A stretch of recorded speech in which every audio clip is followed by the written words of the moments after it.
เป็นหมึกสาดนะหมึกสาดหลายพี่น้องนะ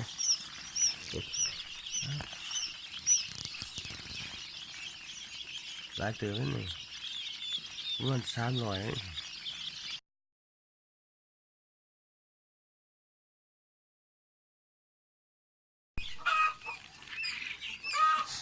ให้เนี่ยลงออก73ตัว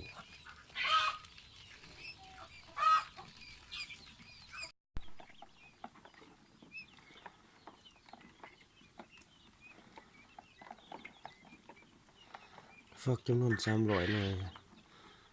300ก็เราเห็นออกกันนี่แหละเมื่อทำอิฐโครงการออก